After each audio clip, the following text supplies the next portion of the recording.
There's little worse than seeing the flash of a speed camera as you're driving by and wondering if it was because of you or somebody else on the road. But what will happen if you're caught speeding, be it by roadside camera or manned speed guns by the side of the road, and what should you do? And what do you do if you never get the letter notifying you of prosecution, and the first you know of it is when your insurance goes up because you've now got points on your licence?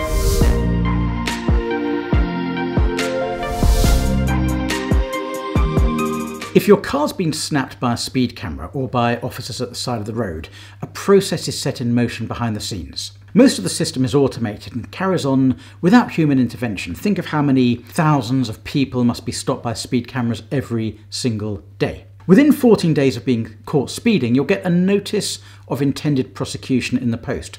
You'll also receive something called a Section 172 notice. We'll look at what this is shortly. This is sent in the post automatically to the address that the car is registered to. You should make sure that you respond to these letters as soon as possible. It can cost you later if you don't.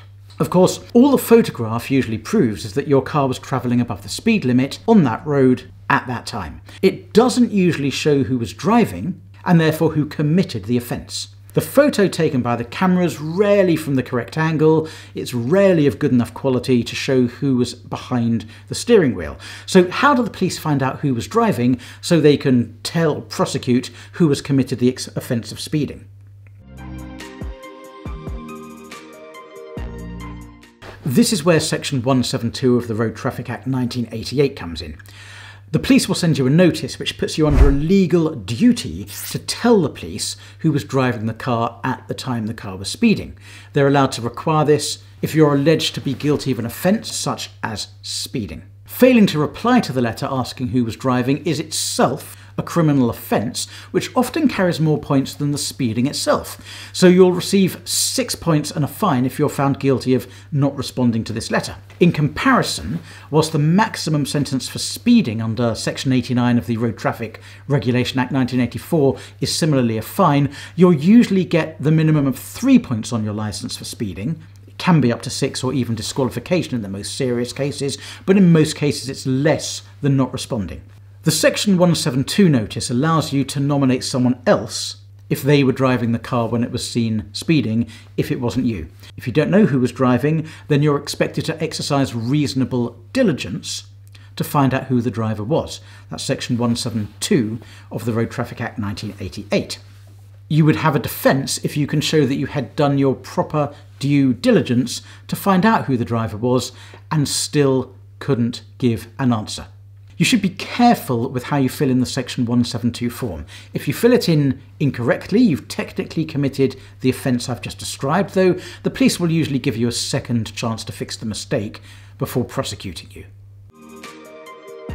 It's much easier and much cheaper just to keep your address updated with the DVLA and respond to all the letters if you're caught speeding. That way, you'll avoid paying a bigger fine or court costs.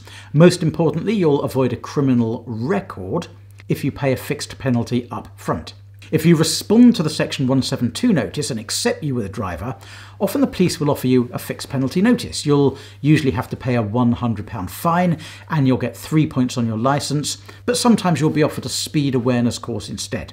If you dispute that you were speeding, you'll have to go to the magistrate's court for a trial. Now there'll be additional costs if you lose the trial, and the fine will be higher than the £100 fixed penalty. The police have got 6 months from the date at which you were allegedly speeding in which to start a prosecution against you. That's Section 127 of the Magistrates Court Act 1980.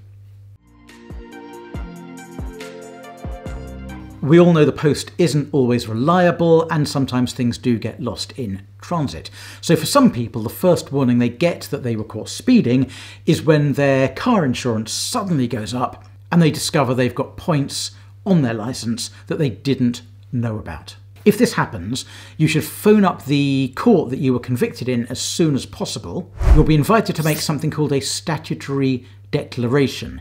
That's declaring that you honestly weren't aware of the proceedings. It's covered by Section 14 of the Magistrates Court Act 1980, and this resets the conviction, and you'll have a chance to enter a not guilty plea. Obviously, if you would accept you were guilty, there's no point making the statutory declaration, because all that will happen then is you'll have another trial and probably more costs. Thank you so much for watching this video. I hope you found it useful. If you did, I've got some other explainer videos on criminal law up here.